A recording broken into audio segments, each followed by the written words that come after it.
안녕하세요, 썰불입니다. 요즘 어플로 만남을 갖는 경우가 많습니다. 간편하기도 하고 어플상에서 채팅으로 먼저 잘 맞는지 확인한 후에 만날 수도 있고 사진을 교환한 후에 만날 수도 있기 때문에 한 차례 필터링을 할 수 있다는 장점 때문이죠. 하지만 단점도 많습니다. 소개팅 같은 지인 소개의 경우 지인이 어느 정도 걸러서 소개를 시켜주기 때문에 사생활에 문제가 있다거나 다른 결격 사유가 있는 경우 소개 자체를 안 해주지만 어플에서는 이 모든 것을 숨길 수 있기 때문이죠. 심지어 결혼 유무조차 말이죠. 오늘 사연도 이 어플에서 만났다가 피해를 본 제보자분의 사연입니다. 사연 시작 전 구독, 좋아요 부탁드리고요. 오늘의 사연 시작합니다. 안녕하세요. 어플에서 만난 남친 때문에 제가 겪은 말도 안 되는 일을 써봅니다. 저의 기만한 전 남친은 유부남이었거든요. 지금은 어느 정도 해결이 되었고 마음의 정리가 되어 이제 이 일을 훌훌 털어버리고자 제 이야기를 해봅니다. 2년쯤 전에 티어풀에 가입했습니다. 주변에 소개팅 해줄 인맥도 다 말라버렸고 30 중반이 되어가니 자만추, 자연스러운 만남 추구도 안 되더군요. 그래서 마지막 수단으로 소개팅 어플을 깔아봤습니다. 처음엔 안 좋은 이야기도 많이 들었어서 조심해서 만나야겠다는 생각으로 가입했지요. 하지만 가입했던 어플은 비교적 신상을 꽤나 공개해야 하며 자신의 가치관에 대해 많이 서술하고 선택해야 해서 대부분 진지한 만남을 전제한 남녀가 사용하는 어플입니다. 이 때문에 가볍게 만나려는 이용자가 적어 인지도도 낮고 기본적으로 상대방이 배우자는 물론 다른 연인조차 있을 거라고 생각하기 힘든 어플입니다. 가벼운 만남을 추구하기엔 가입자가 무척 적은 매칭이 쉽지 않은 어플이거든요. 게다가 친한 언니가 이 어플로 만난 남자와 결혼해서 지금까지도 잘 살고 있어 의심을 덜고 사용했던 것 같습니다. 그렇게 어플에 가입하고 매칭된 전 남친은 사실 처음에는 마음에 들지 않아 첫 만남 이후 연락을 뜸하게 하고 서서히 거리를 두려고 했습니다. 그런데 자기만 좋아하는 것 같다고 서운해하면서도 꾸준히 연락하고 노력하는 그 사람의 마음과 행동에 제 마음도 녹았던 것 같습니다. 저는 평소 연락보다 만나서 이야기하고 용건이 있을 때만 전화하는 편입니다. 하지만 그 사람은 아침부터 밤까지 종일 카톡하고 시간 날 때마다 수시로 전화하고 심지어 연애 초반에는 밤에 영통까지 하면서 영통을 킨 채로 자자고 한 적도 있었습니다. 이것 때문에 유부남이라는 걸 상상도 못했습니다. 유부남이라면 불가능한 행동이었는데 나중에 알고 보니 기숙사와 집을 왔다 갔다 살고 있다고 하더군요. 연애 초, 전 이제 나이도 있으니 굳이 상대방의 과거 연애에 대해 알고 싶지 않았는데 그 사람은 전 여자친구와 왜 헤어졌는지 굳이 말하더군요. 전 여자친구가 바람을 폈었고 그 여자친구 집에서 다른 남자와 성관계까지 적나라하게 목격했다고 하더라고요. 전날 밤 영통까지 하고 다음날 아침 서프라이즈로 찾아갔는데 그랬다면서요. 그래서 제가 바람피는 것을 걱정하는 마냥 밤에 영통 키고 자자고 하는구나 싶었습니다. 애교가 많고 듬직해서 정말 곰 같은 스타일이었습니다. 집에 있으면 30분마다 전화하고 밤에 자다 깨서도 마치 애기가 자다 깨서 옆에 엄마 없으면 엄마를 찾듯 자기 깼다고 전화하고 바로 끊곤 했습니다. 사실 전화한다고 별다른 얘기도 안 합니다. 그저 제 존재감을 지속적으로 느끼고 싶어 하는 것 같았습니다. 애정 결핍이 있는 것 같았지만 그런 모습들이 저의 모성애를 자극했고 엄마처럼 잘 보듬어주는 관계가 잘 맞았던 것 같았습니다. 연락은 낮과 밤을 가리지 않고 지속적으로 했었고 데이트는 주중에 한 번, 주말에 한 번 정도 했었습니다. 주 1, 2회 저희 집에서 외박과 데이트를 하면서 제약 같은 것은 전혀 느끼지 못했습니다. 이 또한 유부남임을 전혀 의심하지 못하게 된 상황이었죠. 세상에 어떤 유부남이 일주일에 2번씩 외박을 하겠어요? 저는 매주 요일마다 몇 시에 무엇을 하는지 일정을 짜놓는 스타일이었고 이것을 공유하니 그 사람도 저와 동일한 방식으로 그 주 일정을 공유했었습니다.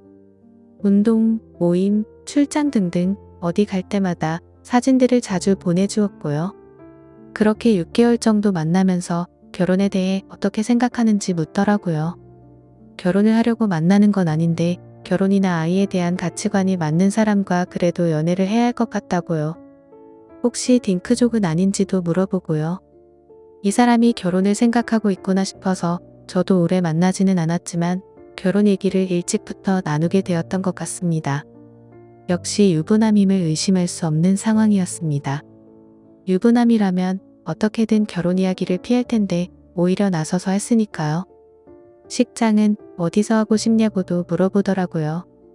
딱히 식장에 대해 아는 정보도 없고 연애 초라 구체적으로 결혼을 생각했던 때가 아니라서 그냥 부모님이 하라는 곳에서 할 것 같다고 했었습니다. 그래도 하고 싶은 곳이 있을 거 아니냐면서 자기는 부모님이 지방에 계시지만 자기는 서울서 하고 싶다고도 하더라고요. 지금 생각해보니 결혼에 대한 얘기를 연애 초부터 슬쩍슬쩍 내비치면서 관계를 안심시키고 진전시켰던 것 같습니다. 실제로 결혼할 생각은 없으면서요.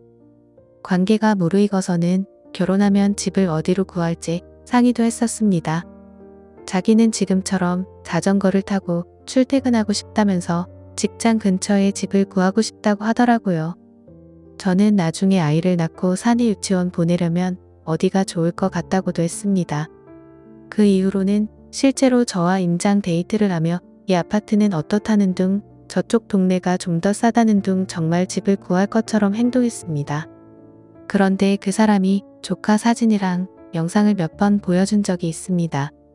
조카가 너무 귀여워서 이후엔 제가 먼저 조카를 보여달라고 했고 부모님과 형이 나오는 영상과 사진까지 모두 서슴없이 보내주더라고요. 부모님이 사시는 집과 형의 신상도 서슴없이 밝히고 뭐 하나 캔키는 구석이라고는 전혀 없어 보였습니다. 가족들을 실제로 본 적은 없지만 이미 소개받은 듯한 느낌이었습니다.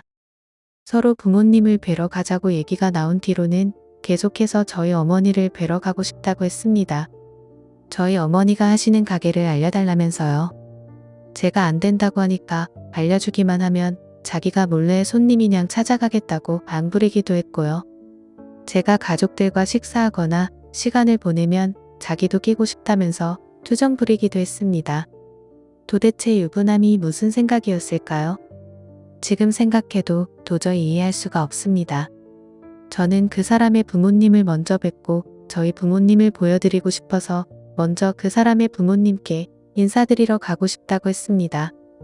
하지만 제가 몸이 좋지 않아 식이 조절을 해야 하는 상황이라 만나도 뭘 못 먹으니 몸이 다 나으면 가자고 하더군요. 여름 휴가 동안에 본가에 있으면서 저를 언제 인사시킬지 부모님께 얘기하고 오겠다고도 했습니다. 하지만 그걸 끝으로 잠수를 타버렸습니다. 처음 만난 이후 1년 6개월이 지난 날이었습니다.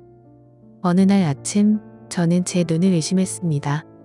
전날 밤까지 아무렇지 않게 다정히 카톡하던 사람의 프사가 다른 여자와 다정히 찍은 사진으로 되어 있고 그 사람의 배경화면에는 다른 여자와 조카라고 하던 아이와 다정히 찍은 또 다른 사진이 올려져 있더군요. 이미 제 전화는 차단되었고 카톡은 프사를 보여주기 위함인지 프사는 공개로 해놓고 메시지만 차단을 해놨더군요. 충격적인 마음을 붙잡고 지인에게 이 상황을 털어놓으니 세상 참 좁더라고요. 지방이라 그런지 2다리만 건너면 훤히 아는 사이였습니다. 알고 보니 그 여자는 아내였고 프사 배경에 올라와 있던 조카는 조카가 아니라 친아들이었던 겁니다. 그리고 회사 기숙사에 지내며 주말 부부로 살고 있다는 것을 알았습니다. 문제는 제가 그냥 똥 밟았다 생각하고 지나쳤으면 좋았겠지만 저도 임신한 상태였다는 겁니다. 결혼 이야기를 계속하여 피임을 소홀히 했고 임신 7주차에서 이런 일을 겪은 것이죠. 전 갑작스러운 충격에 정신을 잃고 쓰러졌습니다. 몸도 좋지 않은 상태였어서 말 그대로 혼절했습니다. 겨우 정신이 들어 눈을 떠보니 하혈을 하고 있었습니다. 전 깜짝 놀라 119를 불렀고 병원에 도착했을 때는 이미 아이가 유산된 상태였습니다. 전 이 상황에 대해 따지려 했지만 그 이후로 저는 그 사람으로부터 어떠한 연락도 설명도 들을 수 없었습니다. 사람이 어떻게 이렇게 잔인하고 무책임할 수 있을까요? 이렇게 잠수 탈 사람이 부모님 만나자고는 왜 했을까요?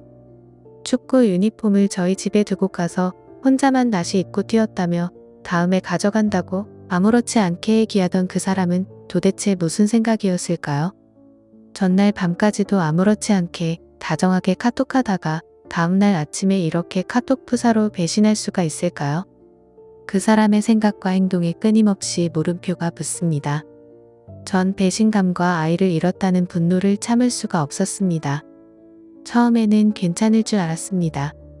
그냥 이 상황들이 너무 어처구니없고 웃기더라고요. 그런데 하루하루가 지나니 사람이 넋이 나가게 되더군요. 괜찮다가도 마치 구토를 하듯 순간적으로 참을 수 없는 감정들이 왈칵 쏟아져 나왔습니다. 그래서 복수하기로 결심했습니다. 그 사람의 직장도 알고 있고 모든 신상도 알고 있었기에 그 사람의 회사 앞에서 1인 시위를 하기로 결심했습니다. 선글라스와 모자, 마스크를 챙기고 피켓을 썼습니다. 유부남임을 숨기고 날 임신시킨 땡땡땡, 유산까지 시키고 잠수타면 타냐? 이렇게 피켓을 들고 그 회사 정문 앞에 서 있었습니다. 사람들이 지나가며 수군거리는 모습에 정말 죽을 것 같이 부끄러웠지만 이렇게라도 하지 않으면 가슴이 터질 것 같았습니다. 계속 서 있으니 정문 경비원이 나오더군요. 여기서 이러시면 안 된다고 했지만 이 사람이 저에게 한 짓을 사과하기 전까지는 절대 비키지 못한다고 버텼습니다. 경비원도 회사 안도 아니고 회사 바깥에서 서 있는 저를 쫓아낼 수는 없었습니다. 그렇게 이틀 3일이 지나니 SNS에도 제 모습이 올라오기 시작하더군요. 점점 공론화가 되었습니다. 그렇게 4일째 되던 날 회사 HR 팀장이라는 사람이 저에게 왔습니다. 여기서 이러지 마시고 근처 커피숍에서 이야기를 나눴으면 한다고요. 전 그 팀장이라는 사람에게 지나 2년간의 이야기를 모두 털어놨습니다. HR 팀장은 증거가 있냐고 하길래 그 사람과 찍었던 사진이며 카톡 내용들을 보여줬습니다. 실례되겠지만 이걸 복사해 갈 수 있냐고 하더군요. 개인의 일탈이지만 회사의 명예를 실추시킨 건에 대해 자신이 징계 내릴 수 있는 최고 수위로 처벌하겠다고요. 전 어떻게 진행되는지 공유해준다는 조건으로 승낙했습니다. 둘이 찍었던 사진들이며 카톡 메시지를 전달했습니다. 일주일 뒤 HR 팀장에게서 연락이 왔습니다. 해당 직원은 회사 내 징계를 진행 중이었는데 중간에 사직했다고 하더군요. 사직한 직원에게까지는 자신이 징계를 내릴 수 없어 자기 역할은 여기까지라고 했습니다. 건너 들은 이야기로는 회사에 소문이 쫙 퍼져서 쪽팔려서 다닐 수가 없어 그만뒀고 이 일로 집에까지 알려져서 난리가 났었다고 하네요. 신기한 건 그러고도 이혼은 안 하고 그냥 살기로 했답니다. 참 그 자식이나 그 부인이나 대단한 건 마찬가지인 것 같네요. 제 복수의 목적은 조금이나마 그 자식이 피해를 받고 쪽팔리게 하는 거였는데 절반의 성과는 이뤘습니다. 회사에서도 잘리게 되었고 모든 사람이 파렴치한 행동을 알게 되었으니까요. 제 몸 상태가 좀 더 안 좋아지긴 했지만 조금씩 좋아지고 있습니다. 앞으로 어플을 통한 만남은 절대 안 할 거고 잘 알지 못하는 상대는 절대 가까이 하지 않아야 한다는 걸 배웠습니다. 여러분들도 어플을 통한 만남은 좋은 일보다는 나쁜 일이 일어날 확률이 높으니 가능한 안 하셨으면 좋겠어요.